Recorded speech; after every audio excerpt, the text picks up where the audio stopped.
welcome everyone. Happy Monday. Happy Monday, and thank you guys for joining us for another Roundtable Expert live with the dream team right here. Dr. Katie Woodley, Pam Roussel with Perfectly Holistic, and Julianne Thorne with Naturally Cats. And today's episode is all about fighting, which I'm really excited. You said this, I think we didn't talk about it, but I'm really excited for Julianne to be here today because she is also a behaviorist. So it's like an expert panel we've got going on here for this specific subject matter. And it's a big subject. So we are going to do the formal introductions as we usually do. I think you guys all know our beautiful guests on the round tables, but Pam may have a little introduction that'll start this off on a beautiful foot. Look at the teeny tiny. Hello. This is Breeze. Look at that face. Hi, Breezy. How old are they? 13 weeks. 13. They just on Thursday. Okay, one more. Hang on. Oh, they've tired themselves out. This is Skylar. Hi, Sky. She's tiny. She's so tiny. She's so tiny. Both girls? Both girls. Nice. So they're half sisters. Nice. Yep.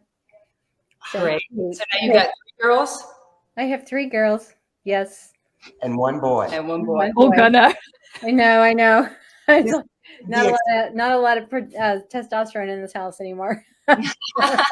Definitely outnumbered. So this is going to be exciting because introductions are also a place where people are like, I can't tell if they're fighting or if they're playing, right? I can't tell you. Yeah. I mean, I can't tell you guys how many videos we get per week of tell me, do I need to intervene? Is this okay? And it's literally kind of like the video at the countdown here of 2 cats that are usually a new kitten that comes into the household that are pouncing each other. And people are like, I don't know if I should allow this or if this is fighting.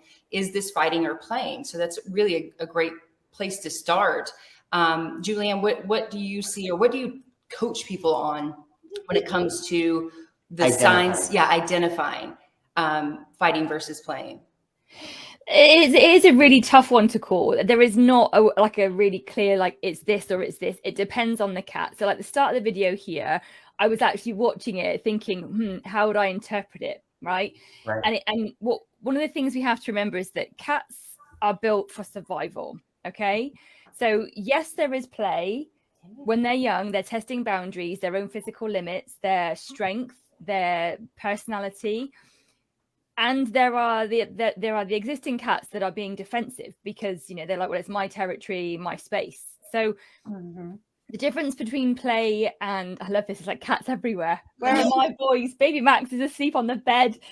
The difference between play and fighting can be due to the duration and intensity are the things that I would say to look for. So read the ears, listen for the sounds. With my 2, when they first were being introduced, there were spats, I would say. And I was very conscious, being very aware of what they were doing.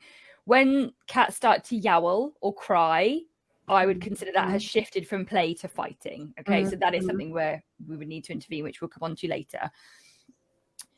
Cats do enjoy interactions. They are social creatures. So that's something we need to remember. They don't play like dogs. Okay. It's different because they're cats, but they do enjoy play because they enjoy connection and thriving with other beings. They've got good relationships.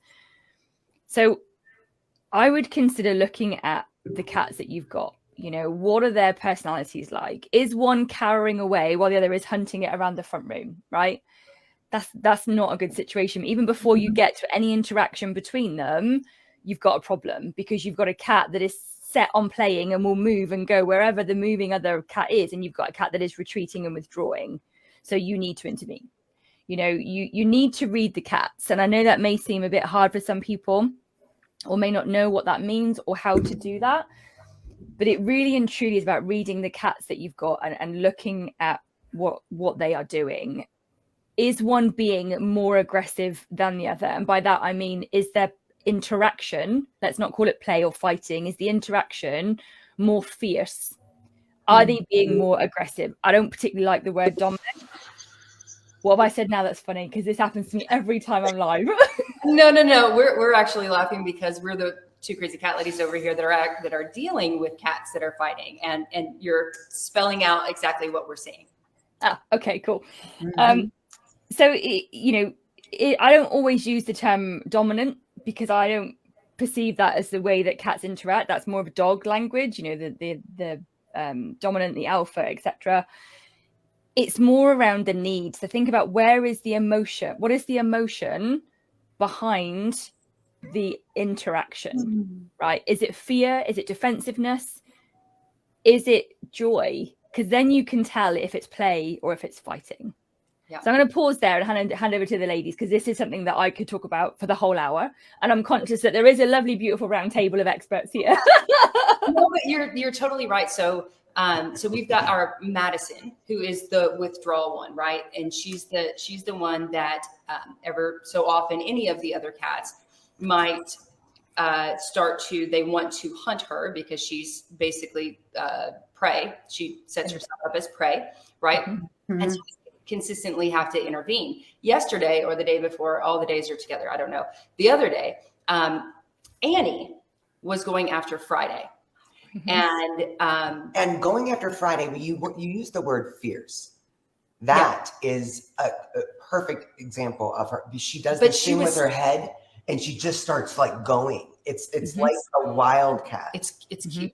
But she was, when you said testing their boundaries, that's what I said. I said, I feel like Friday can hold her own. Friday's going to be fine, right? Annie goes after Friday, is the one that ends up hissing or getting scared or screaming, and then runs away and comes back and does it again.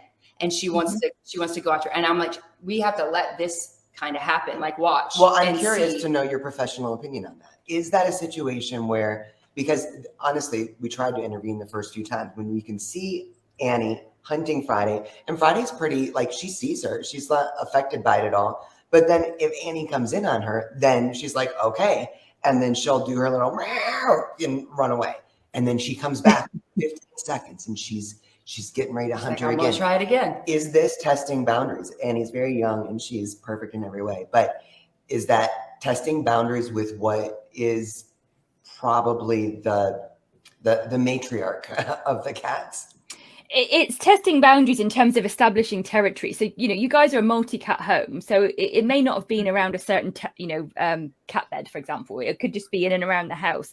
But what they're doing is they are creating territory boundaries. So, what they're doing is understanding who is the stronger cat. Now, I don't mean in terms of physical strength. I mean emotionally. I mean in terms of personality. So cats in general will do anything to avoid confrontation because they are built to survive. So they don't go looking for fight. They don't willingly cause a fight. It's from an emotion. It's for a reason. So Annie is probably aware that, she's quicker than Friday. Did you say Friday? Yeah. Yeah, she's quicker than Friday because she's younger. Not a huge amount, but she is. So she's got that to her advantage. So that's why she'll try it and then circle back again, because she's like, oh, I'm gonna give it another go. Whereas Friday, will tolerate it so much, but then after a while we'll shut it down because she's like, no, thank you. Like, I'm done. You don't push me. I am here. Like, no, thank you. So intervening, I would say, no, I wouldn't, because they have got to establish a relationship that has to be established. It's not about who's more dominant. It's not about the alphas. It's about having a relationship with each other in the confined space of their home, which has all these overlapping territories. So if somebody is yowling or getting hurt, then yes, intervene. If the cat doesn't, if they've kind of like locked on, then yes, you need to intervene, right? You can't let that continue. If there is a situation where Friday is going at Madison, going at Annie and hunts her out, tries to find her to do this, that is fighting, that is attacking, that is negative behavior. You don't want to, you need to do something with that. So it's about looking at the frequency, the episodes, and how that happens. Like, is it around particularly one of you? When does it happen? Who's in the house? What other cats are around? Because it'll all be with, what are they trying to establish there? Very. I'm taking notes on this. This is Yeah, this is good. This is good stuff for us. Thank you. Thank you. Oh, go on. Nope, go ahead. I was gonna say, I want to know from Katie, like when my boys were fighting, I was really worried about Leo with his asthma, because I'm like, well, actually, this can't be good. Like I'm actually stressing Leo out more by bringing in baby Max. You know, we were doing introductions. They both had time out. They weren't like kind of just brought together. We were doing the introductions right, but I'd love it if Katie could talk a bit about, you know, the impact on the physical body when fighting is there, or when there is stress, you know, in the home with the cats. Like, how does it impact them? So, you know, I think this is really important too, and I'll just preface what I'm going to say with your question. First, if you have a cat that, you know, obviously when we're introducing new cats into the house, they're you know, that's a new thing. They have to establish the territory, just like Julianne is talking about.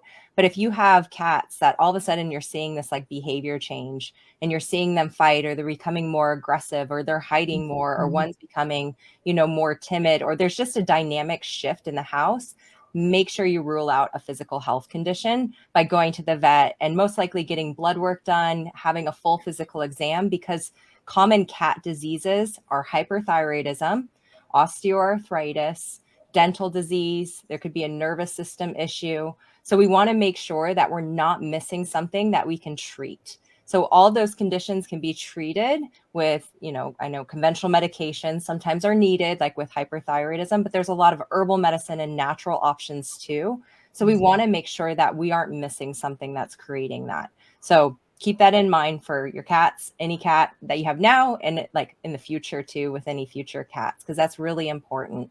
Now, in terms of when we have like chronic stress, like let's think about like acute stressors. So the way our bodies are we have this fight or flight response, right? That's our sympathetic nervous system. We all have it, and it's there to protect us. So if we look at, okay, if we need to run away from the tiger, you know, most of us are not in that state. Thank goodness. We don't have tigers chasing us. I know some people live like that, but that's where our sympathetic nervous system kicks in. We get that adrenaline rush. We get steroids that are released to help us move and go. So you're either going to flee or you're going to fight.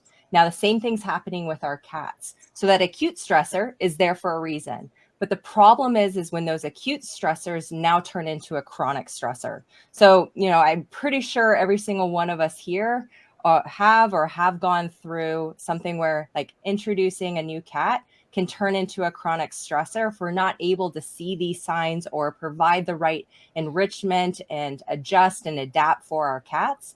So what happens then is they go into this chronic state of sympathetic overdrive.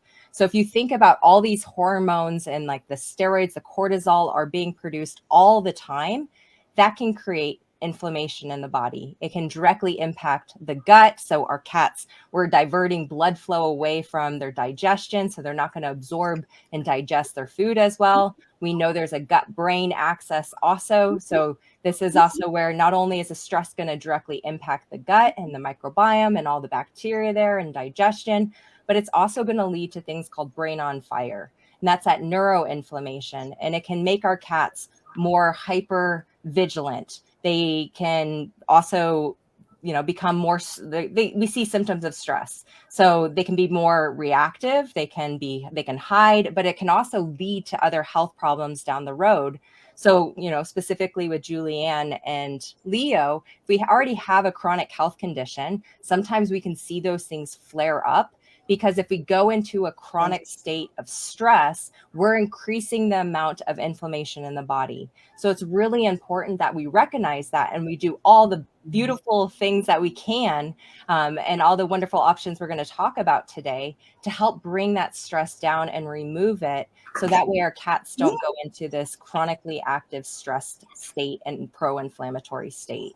And there's, you know, definitely a lot of ways we've talked about stress in the past too, I believe on other roundtable discussions, but there's so many different ways from food to supplements, to environmental enrichment, to play, to engaging with our cats, just even meditating ourselves, making sure that we're addressing our stress states too, because they will pick up on our stress. I don't know if like you've ever been in a situation where your cats are getting, you know, doing something that they're not supposed to, and you start yelling or you start doing things that aggravate them more, usually it doesn't resolve the behavior problem. It actually makes things worse because of that. And that's all part of this sympathetic nervous system state. We want them to calm down. We want them to be commonly in what are called the opposite of that, the parasympathetic nervous state. That's your rest and digest phase. So we want to be thinking about that because there is a physiological component to what we're talking about today also. Absolutely.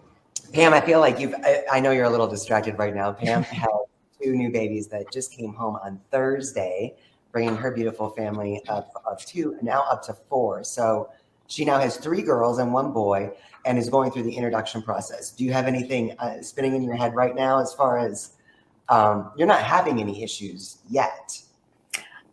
No, I'm going at Aylin's pace because she is the one who was the most sensitive. So I just always remember Julianne saying, we go at the slowest cat's pace in terms of introductions.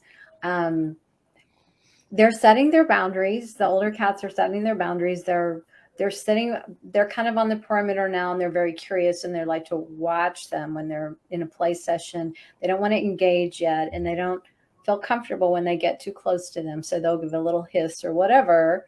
And Aylin, bless her heart, she'll growl a little bit, but we resolve it really quick and, just redirect them to away from her. And then she's fine, so, but fortunately no fights or anything like that yet. It's just going to take a few more days for them to get comfortable and, not feel threatened. It's so funny because Aylin is such a dominant personality, in a wonderful way, but she's so intimidated by these 2. It's such a opposite of what she normally is like, Julianne, you may have a thought about that. Can you see I'm chomping at the bit to talk? Sorry. Yeah, do you know what, that's really interesting you say that, because we have preconceptions about how things will go because of how our cats are, right? Their personality type. Their personality type is it doesn't always come into play when you're looking at like introductions. Because for Aileen, I know you'd had a few problems with her with pooping and, literary things before. She may be a big personality, but in her world, like, she's like, what the hell is going on in my world, right? There's 2 of these teeny tiny, fast little things, like, shut the front door, like, what on earth is going on type thing, right? And yep. I love the way that you said that when you said we distract, and I thought, oh God, please don't say you're distracting Aylin. When you said we distract them away from her, I thought that was beautiful, because we've got to remember, like, she's allowed to feel what she feels. Mm-hmm. She's allowed to feel threatened and unsure and cautious, And I love that you gave her the space to feel that by taking them away and doing something with them, Mm-hmm. I think that is really important. So yes, kudos on that one. I said good things. I think the kitten just clicked the button is what happened. Yes, the kitten just knocked her out. She'll be back. While we wait for Pam to come back, Julianne, I think we've already got some questions coming in, multi-cat households and this sort of thing. And I want to address those. What are you doing, Pam? Did they shut you off? She's watching on the keyboard. I was like, I was saying good things. And we're all good things. But to touch on what Pam is going through now and what Katie just mentioned too about the stress and the chronic stress, the acute stress, all of that, I think something that would be really valuable for all of us, and we'll get into some of the specifics here, when we do realize that there's fighting going on, and this is a mistake that we make. If we are upstairs and we hear all hell break loose, we will clap, and then we'll try to make a loud noise. Can you please walk us through how can we best intervene? We say, like, yes, intervene when we're if this sure happens. That we know fighting. It's a fight. How do we intervene? Birds flying everywhere and screaming and right. How do we intervene in a way that does not cause more stress? I mean, exacerbate the situation. Yeah. So you've got a full-on fight going on. There's no question about it. Like, they're fighting and they need to be separated. Do not use a water bottle. Yeah. Do not use a water bottle. Now, I know people have commented about this, and I very rarely am firm about my opinions and rant and things. this is one of those things for me that I am very, very firm about. Like, it is not a good tool in terms of behavior. It damages your relationship with the cat, which is something that none of us want. We all want to love our cats and have good relationships with them. And a water bottle does not do that. It brings in fear and mistrust, and it's heartbreaking. I know it was a tool that was used many, many years ago. You know, my grandma used to use it. My dad has said he's used it. You know, I also know back in the day, people would rub cats' face if they were sick, you know, like they would do horrible things, right? For me, the water bottle is an outdated behavior tool, and it punishes the cat, which is not the best way to encourage a change of behavior. Now, I appreciate if the cat's fur is flying and there's all sorts of yowls, like you're desperate. I understand that. I've experienced that myself. You know, it's an easy option to grab the water bottle, to squirt it, and to see if it will break it up, right? It won't always do that. So in my opinion and in my experience, so it's not just what I've read and what I've been taught, but in my own experience, I have done the clapping, or, and this is going to sound batshit crazy, but I have sung like a really high note, right? So what you're trying to do in some way is distract the cat, yeah? Mm-hmm. So they're going at it, they're fighting and all the rest of it. You know, they can't see the wood for the trees because they are in pure survival mode. Right. They are in attack and defend, and nothing is going to stop them, because whatever has caused this, they are in that mental, physical, and emotional state that they have to defend themselves. It is like fight to the death in this moment, right? That is where they are, energetically, emotionally, you know, physically. So you need to distract them. You don't want to go walking in there with your legs, because you could get scratched, you could get harmed. So definitely don't do that. Yes, a clap, great. If you're in the vicinity, you basically need something to pause, even for a split second. Their interactions. So clap, or sing a really high note, whatever your song may be. I'm not going to do it online because I'm not going to embarrass myself quite that much tonight. But you want to do some kind of sound distraction, because what will happen is it will break the intensity of their fight. They will pause, because what in a cat's like psyche, they think there's a bigger threat coming. So they've got to pause to see what that is, because they need to decide whether the one that's currently going on is better or worse than the one that's coming, right? But in that split second, you will have one of the cats that will then move, because they will run away, they will hide, they believe that threat is bigger than the one that they're dealing with. So some form of sound distraction or sound diversion is going to be the best bet to break up a fight, in my opinion. The cat won't necessarily know where it's come from, which is why I say, like, if you sing a note or give a really high-pitched note or tone, it's not your normal voice. It's not your, hey, buddy, you know, for my boys. It's not like, hey, Bubba. It's sharp, it's short, it's loud, and it is, in a way, piercing, but they don't know who it comes from. So they don't associate it with you. Does that make sense? Yeah, absolutely. Okay. Just I'm looking at the comments. So singing, yeah. So sing. You don't have to be tuneful, TJ. You know, it's not about singing like, you know, I don't know, over the hills or something. Do you know what I mean? It's not about like doing your best Sound of Music. It's about so when I was training Baby Max, this wasn't about fighting, but when I was doing behavior modification with him as he was a kitten, he was growing up, I would do like really loud, really sharp, you know, That's my no noise. That's I'm not going to do my fighting noise. Is that right? You've got to be really sharp, really, really clear. Like you've got to be, and you've got to perfect it. And now I even just do the first bit, and Babe Max is like, looks at me, and then he's like, okay, mum, you know. But the difference with that, it's not fearful, right? He knows that he's going to get maneuvered before that noise, because what I would do with that noise is make it and then move him away from whatever it was he was doing. And with distraction, with the sound, with the fighting, make a noise, clap, you know, and again, it's not just like normal clapping. You need to do a really big, loud, sharp, you know, like a thunderclap. And then see if you can get toys or get food or basically break them up. You know, you've got to find a way to then decompress them.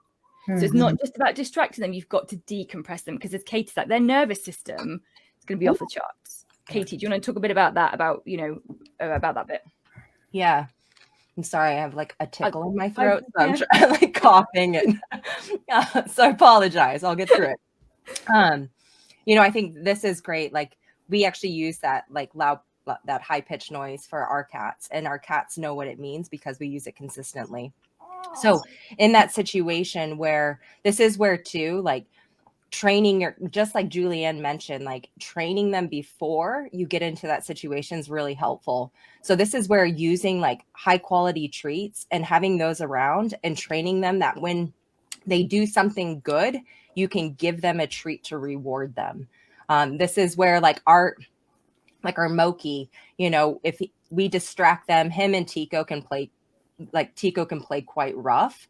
And Moki's our cerebellar hypoplasia cat. So breaking them up, this is where getting the wand toy out, they like immediately will just like focus on like the feather toy, you know, having those treats, throwing a treat. So he runs after that and it separates them. And then it's something positive and rewarding. So that way they're not stuck in that really strong sympathetic state, and it brings them back down. And two, it's like, it's not destroying that bond that you have with them too. So 100% agree. We all agree with that water bottle situation. We don't want to be squirting them, spraying them, and ruining that relationship, but also increasing that stress. Because all it's going to do is they're essentially going to see the water bottle and they're going to say, I'm just going to go over here and pee on the floor or on the wall or mark over here instead where you can't see me. It's not going to change that behavior. And it's just going to add another layer of stress and probably more behavioral problems that you're going to have to deal with down the road. So, you know, look at what does each cat like when you're in a multi-cat household. Have those things around or easy accessible so you can grab them to help bring down that level of stress and help them decompress after something like that has happened. Yeah, we just had to do that with Friday. I guess a week or so ago, she ended up getting into a fight with like 3 different cats. And we were like breaking them up. We were, you know, just breaking it up with a noise, but we weren't following it up with anything until it was like, okay, something is going on. We need to remove her from the situation and put her in a separate room. And we turned on cat TV for her and gave her her iPad and, you know, but how long do you suggest that you put a cat in timeout, if you will, removing them from the situation? Is that to me? Sure. Yes. How long's a piece of string? You know, I wouldn't advise any longer than like 24 hours maximum, because you don't want the profile of behavior and territory and scent in the house to change. You know, for Friday, so for Friday, I'd be like, so what's going on, right? If she is, did you say she was the one that's constantly going for others? Friday is the one that she has a tendency to instigate. Now with Madison will see her and be like, oh, it's coming, and Friday just locks on and goes for her.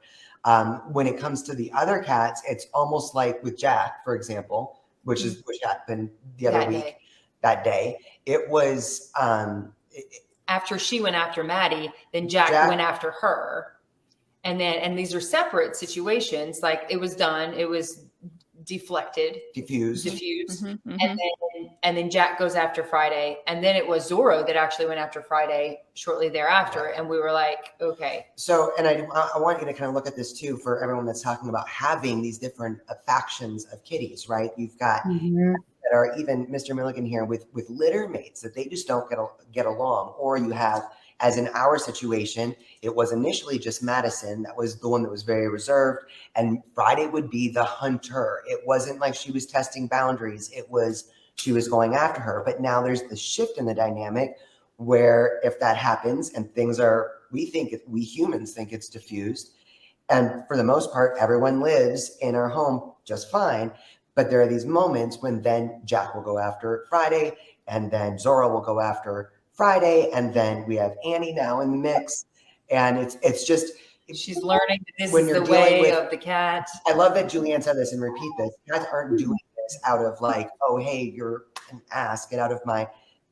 There's always some kind of emotion that's causing this. So what are the things that we humans can be looking at proactively and preventatively in our case that can help truly diffuse whatever is causing these different factions and fractious kitties.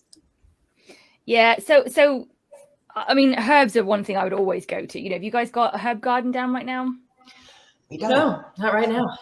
There we go then. Problem solved. No, I'm joking. Like, what, so the situation you've described there, like think about, like packs, lions. Do you know what I mean? Like think about wild cats. Let's go back to where they come from.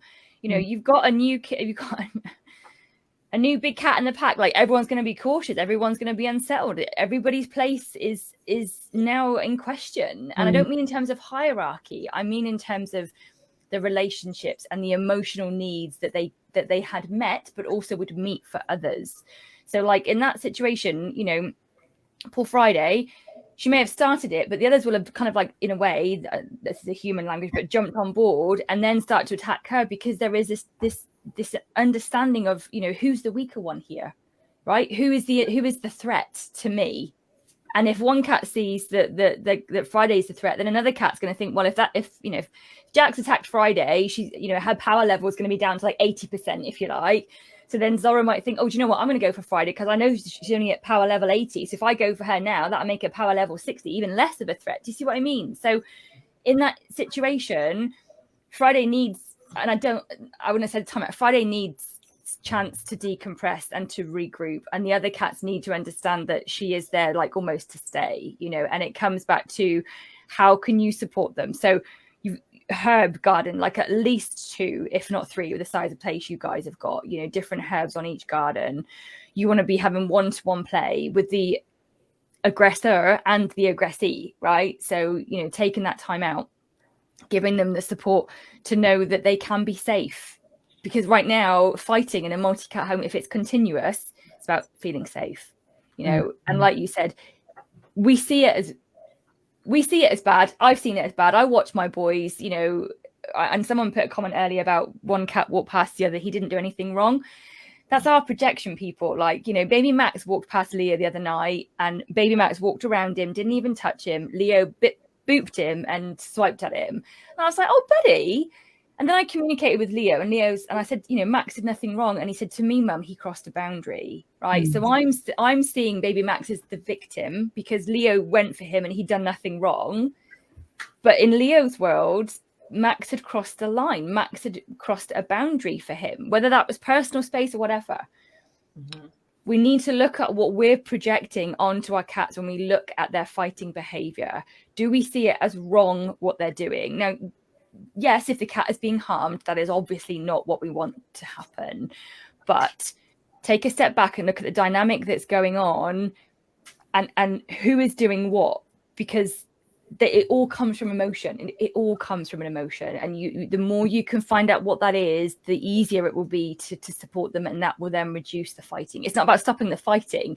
It's about finding the emotion that's not being met. That will then stop the fighting. Does that make sense? Yeah, absolutely. Julianne, can you talk a little bit more about the herbs? Yes. Angie's asking if you could go into a little bit suggestions of what herbs to use, where explain. I know we know here, but for those that don't know, what is an herb garden? Yeah, so it's basically where you get a towel or a blanket and you put it in a nice quiet space of the home. So not somewhere that's a heavy foot traffic place, not a hallway or necessarily the front room. We've got one in the dining room and one in our spare bedroom. So you put down a towel or a blanket of a good size and you put some dried herb in each of the 4 corners. I don't put more than 4 herbs down because the cat can get overwhelmed, okay? And each herb or flower has its own frequency, so has its own healing properties. So if you think about if you're getting a massage, you don't want 6 different oils on you because the smells are just a bit like, oh, that's a bit too much, So limit it to 4 and dried flower or herb in each of the 4 corners. And that's it. That's all you need to do. You let the cat rub around, roll around, sit by it, sit on it, lick it, ingest it, rub their face against it, play with it. Every cat is different. Every cat will use them different. Every cat, every time will interact with the herbs differently. Okay. Now, if you think about chamomile tea, if you've got a bit of an upset tummy or you're feeling quite stressed, you might have chamomile and peppermint tea. Those properties are just the same as for cats. So if you're looking at aggressive cats, I would definitely, I'm looking down because I've got a list of all my herbs. I would definitely say chamomile for sure, because it's calming. Okay. Valerian root, always a go-to for me. Valerian root, it smells like sweaty feet. I can't stand it. My boys love it. I've actually currently got some valerian root powder down for Leo, he's licking it and it stinks. So valerian root, chamomile, and then I would say, I'd probably say rosebuds again. Rose are a genuine favorite of mine on every herb garden, and probably lemon balm. So all of these are dried, they're not fresh. You can try fresh, but I'm more comfortable using dry.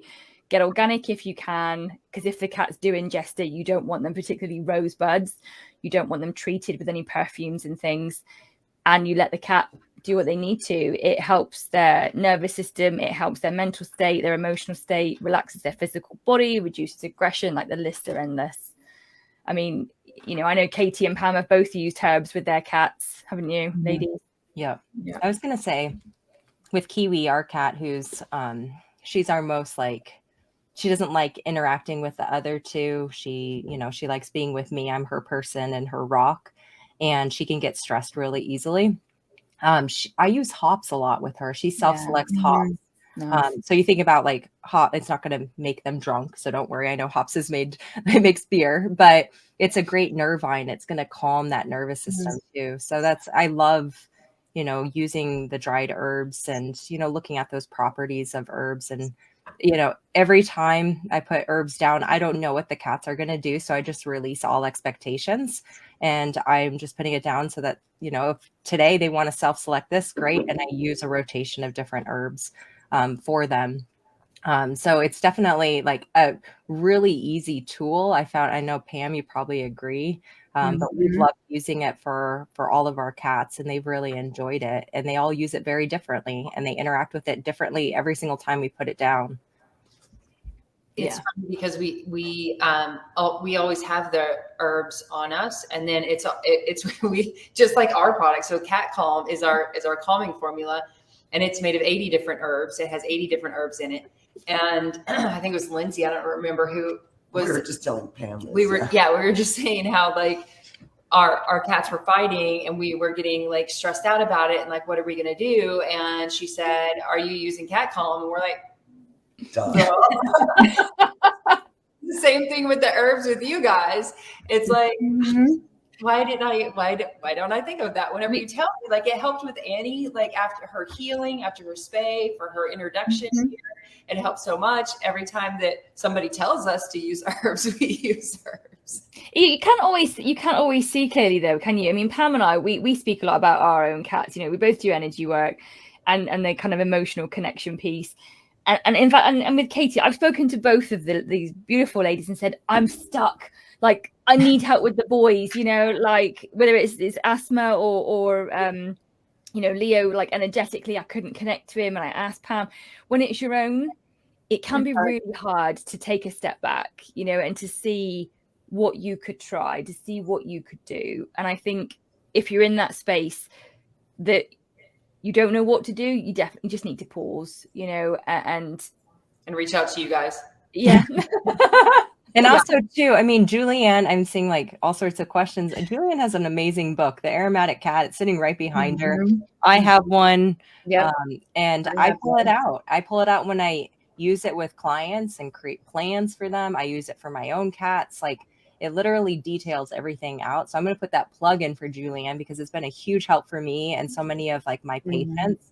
And you can get it on Amazon. You can literally buy it on Amazon. So, and Julianne also has herb kits that you can order too. Dr. Judy Morgan sells Julianne's herb kits for if you're in the States. And then obviously if you're in Julianne's part of the world, you can, purchase them from her. But, any organic herb source, if you can't access that, what I end up doing is I buy the herbs that I use the most in bulk from places like Mountain Rose Herbs, and there's other herbal suppliers, because then that way I have enough on hand to rotate through and use it quite frequently.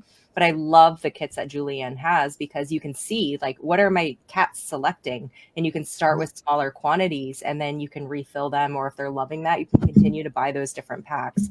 But the nice thing, I was shocked when I first learned about the whole like self-selection and how we can use it and how simple it is. Like there's literally no wrong way that you can do it, I feel like. Correct me if I'm wrong, Julianne, but the only way you can do it wrong is if you add it to food. Right now, these aren't a supplement. You know, these are an enrichment tool, an emotional behavior, an emotional support tool. Right.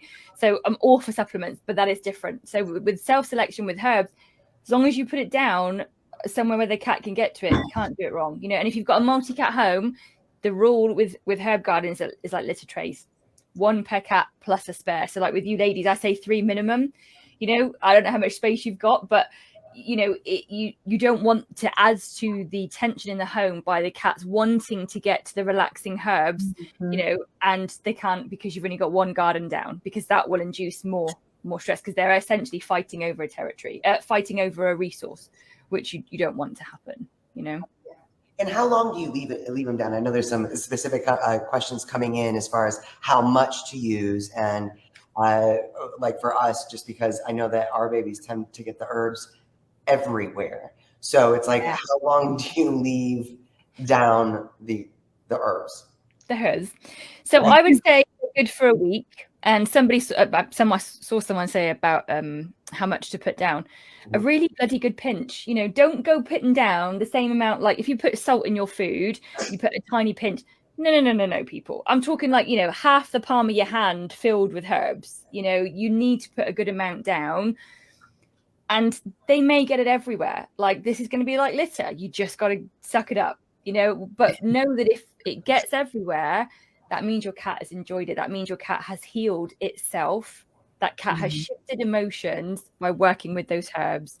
One of the most crushing things for me is that I put a herb garden down and nothing moves for a week. You know, because Leo's not interested. Baby Max is fine. I'm like, oh, gutted.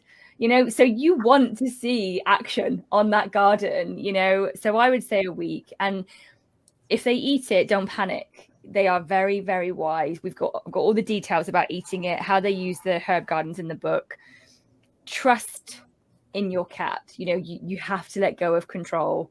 Like Katie said, you know, she doesn't know how they're going to show up every time the cat uses it. It's absolutely true. Don't expect or anticipate your cat to do a certain thing or to be a certain way with the herbs or in general. You know, they are all unique and they will do what they need if you give them the chance to do so. I want to touch a little bit because I do see a couple other questions coming in just about like hissing and stuff. So I think something that we've learned over that our dear Pooh Bear taught us. Sometimes you will have a cat in your home or more than one, and they really do prefer to be that solitary being. They may bond with one other cat, but I think, you know, we see how our cats act with us and we think, oh, that's their personality. And yet we watch them interact with each other and it's like, oh, that is crazy. That is like, what is happening, right? So I think, like you said, I think right off the top, Julianne, that our cats don't do anything without a reason, without it coming from an emotion. It's not about being dominant necessarily or being revenge peeing or all the things that we humans are like, oh, what a little bugger.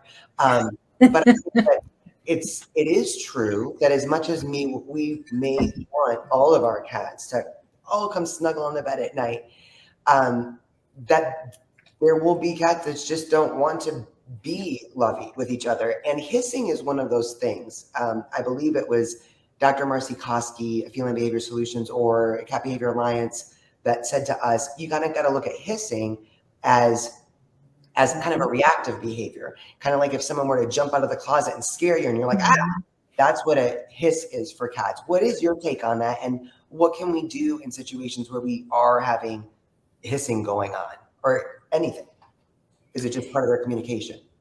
Yeah, hissing is a very clear no thank you. It's a boundary crossed very clearly, you know, and hissing is like a swipe, you know, it's like a boop.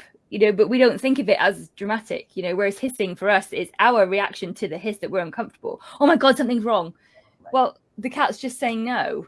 And that's what they need to do, right? So we're uncomfortable because we think, oh my God, the cat's really stressed, they're hissing. Well, yes, we don't want a hissing cat all day, every day, because cats that are perhaps in shutdown mode, like in rescue centers and things, they are hissing because they are like big signs of no's. But generally speaking, in the home, the cat's hissing, they are setting boundaries just in a different way, Try to look at what was the precursor to the hissing, right? Was it the surprise? Like with my two, Leo's isn't really a big hisser. He will spit sometimes if baby Max goes to play and Leo's like not in the mood, but how often is it happening again? This is a frequency thing. So if you've got changes in the home, you've got Annie, you've got Skylar, and I want to say Breeze. Yeah. If there is the occasional hiss, that's okay. Like, things are changing in the home. Be patient and look at how you can support them with herbs. And let's not forget what Katie said, play. That's such a simple and effective mode of engagement and relationship building and confidence building and emotional support. Like, play is one of the things we do the least. Like, I do it the least. I'm a behaviorist. Like, it's one of the things I do the least. Yeah. And it is one of the most impactful, powerful things we can do that supports our cats emotionally, physically, and mentally. That is so true and so important, and such a great value to bring to everyone. Because it's you think about like the cats that go after each other, and it starts, like you said at the beginning, it starts as play and then it turns into a fight, and how much of that could be avoided if they had a regular full-on playtime, sessions every day where they get to go through that prey sequence and hunt, but with just something else, not someone else, right? Like to be able to go through that prey sequence and get that energy out without it turning on each other. Very sad. And like Pam and I, we talk about energy all the time, and Pam, I'm going to come to you on this. Like, energy is so important. So that prey sequence, that's not just like a nurture thing. It's not just a behavior thing. Like, that is an energy release, you know? So Pam, what are you doing with yours? Before you had the littlies and now that you've got a huge family, how are you dealing with the energy in the home? Because I imagine it's, you're aware of the behavior responses from Aileen and Gunnar, which we've talked about, the hissing and things like that. But what are you doing in terms of like managing energy? Because we know it's crucial when it comes to dealing with tension.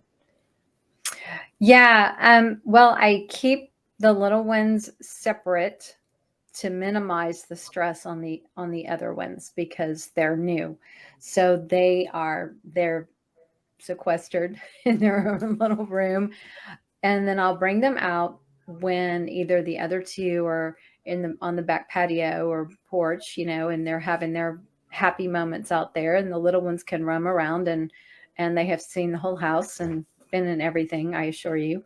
But they're safe, and everyone's happy, and so when I bring the others back in, I just have to really be mindful of the older two's emotions always first.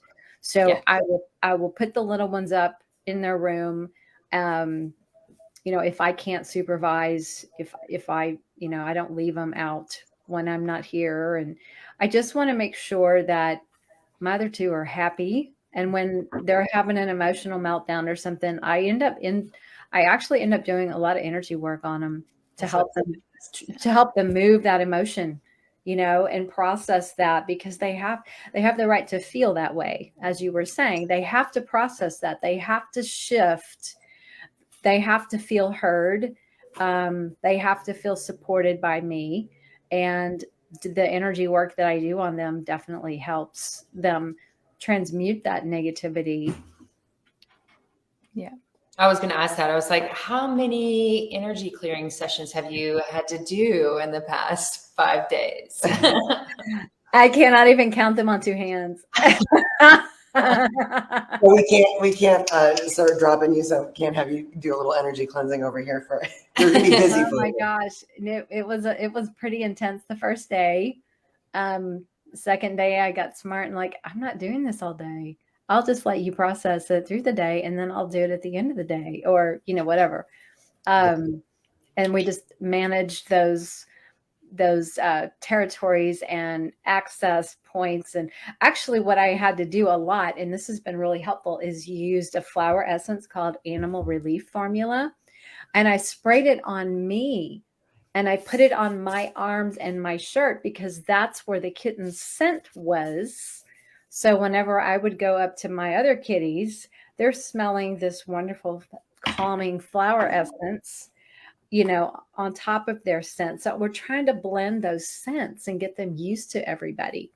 That's really been a game changer. I love That's that. awesome. I know we're already starting to run out of time, but I want to this is such a huge topic. I know that probably all of us are contacted about, what do I do? My cats are fighting. And right now we're like, well, here are the things that we're trying. And now we are remembering more tools in our tool belt. The herb garden is going down. Yeah. Right after this. As many places as we can. But I want to do a little recap and make sure we're not missing any big things that anyone wants to weigh in on here. I think, Julianne, just starting off, being able for us humans to identify the difference between fighting and playing. When we recognize that fighting is happening, like Dr. Katie said, we really do need to evaluate. Cats that are uncomfortable or sick or something's brewing, they will, especially if it's a sudden change in behavior, if they're suddenly fighting, we have got to bring them in for a wellness exam, full blood panel, probably a urinalysis, really get their health checked out. If it is something in our home that is causing it, our stress contributes to this. Their stress that we don't necessarily know how to translate their cat boundaries and the territory that they're trying to feel secure in. This isn't about being necessarily dominant. It's coming from a place of, Julianne, like you said, an emotion that needs to be met in some way. Then to intervene, you guys, big take home, let's stop with the water bottles. Do not, you're contributing more to an environment of fear and damaging relationship. Something that here is that whacking a newspaper, something like that. No physical punishment, guys. Why am I hearing our echo? Yeah. You guys, you're echoing. It's like you're saying it like to make it maximum impact. Like God. Like instead, we want to intervene by making our cats pause, a high-pitched noise, a clap. I know that we've actually used before just putting a cushion in between them slowly, like, hey guys, this is happening. If that's available at the time. That's available at the time. And then being very aware of our energy and that there are things that they have to process through. They do have that whole predatory. We've seen it where they're playing and then it turns into a fight that needs intervention.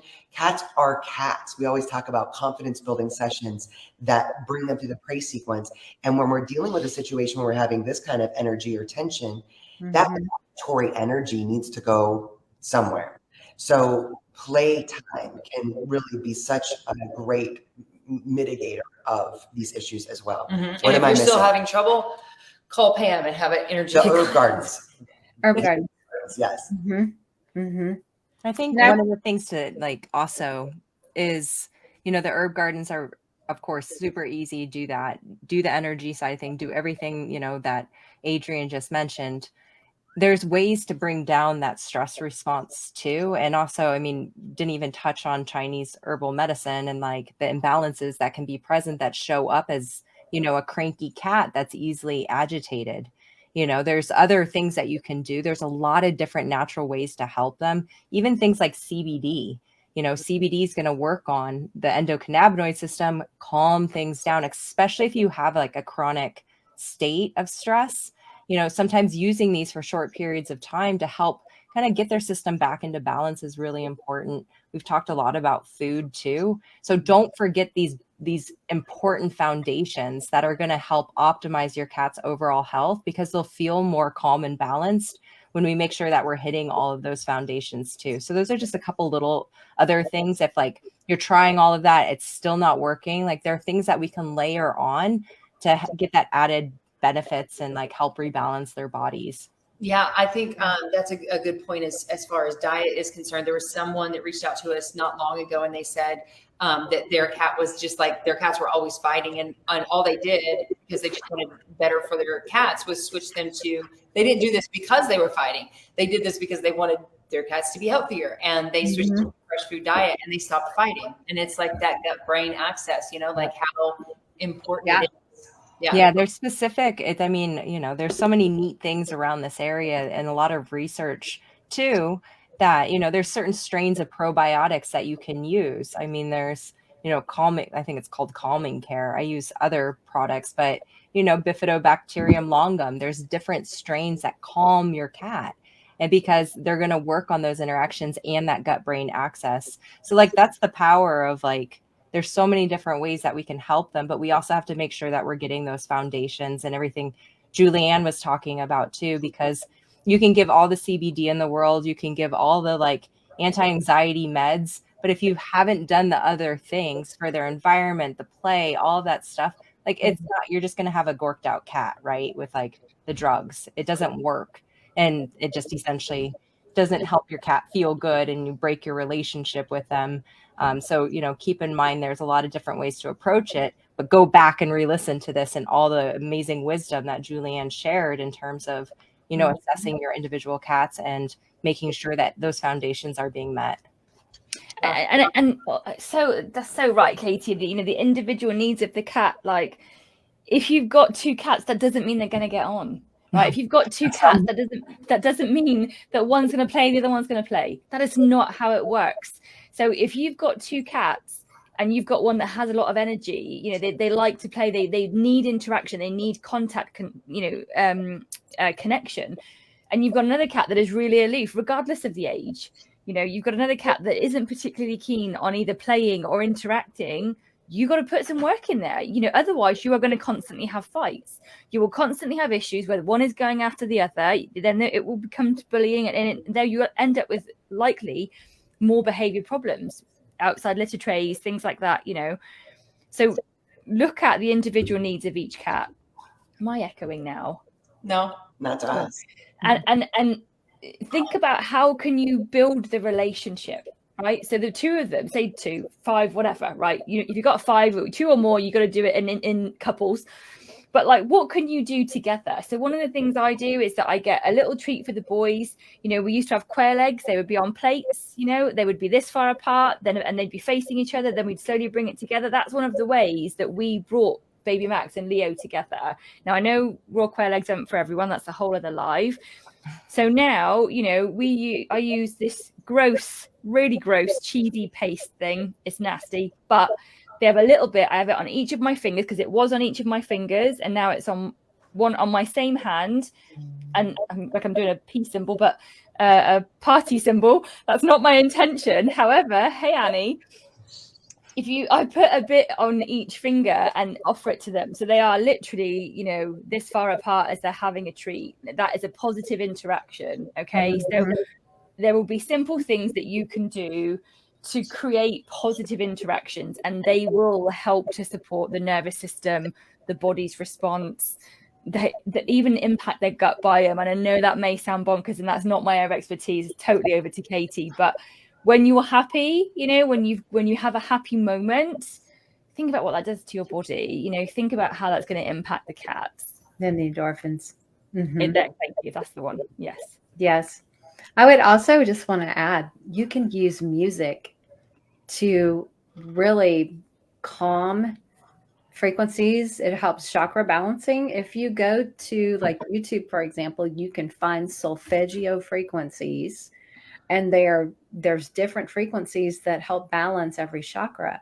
So play with those, or even like meditation music. Cats, classical music is very calming for cats. So, like when you're not home, or maybe even when you are home, if it's feeling a little tense in your home, put on some really nice calming music, because it makes such a difference. Yes.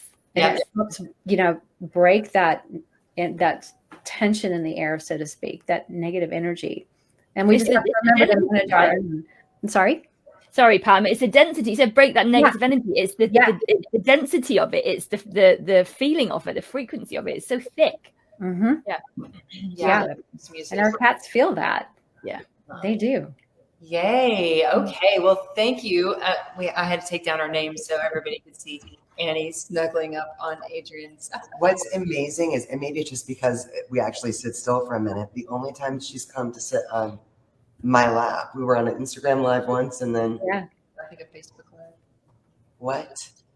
Yeah, she just Yeah. hears your On voice. Instagram, wasn't it? She sat on you. What? Wasn't it an Instagram you did? And all of a sudden she just like snuggled like right on your tummy. And that was her very first time, and we were doing a Q&A, and Adrian's like, I don't know. I can't talk. I can't do anything. I don't even know what you're saying. I can't. It's so special. I mean, I think, we all wish that we had that house of however many babies we had that all snuggled up with us. And I know we hear from people that have, girls, boys, litter mates, rescues, fosters, everyone gets along just fine. I'm like, how the hell? We have 60 cats and no fights. Right? But for those of us, to your point, Julianne, and if anyone has final thoughts, I think that is probably such a beautiful thing to leave with, is it is about the individual needs of each of our cats. It's not like, oh, we'll just let them work it out, or, it does take a little bit. We bring them into our home. It is a confined space for them. They are little predatory beasties, and being able to kind of plug in as best as we humans can to what those emotional needs are that are not being met continually. Yep. So important. Oh my goodness. Oh, is that Skylar? It's Skylar. Yeah. Skylar for Goodness. the Baby. closing shot. Yes. Okay, ladies, thank you so much for joining us today. Thank you everyone for joining us today. I hope that this is valuable. It was very valuable to us. So I'm really glad that we did this. We're It about to always go put happens in down. perfect timing. We're about to put down an Their garden. so thank you guys so much, and we will see you very soon. Mwah, mwah. You guys, Happy Monday. happy Monday. Have a great week. Bye, you guys.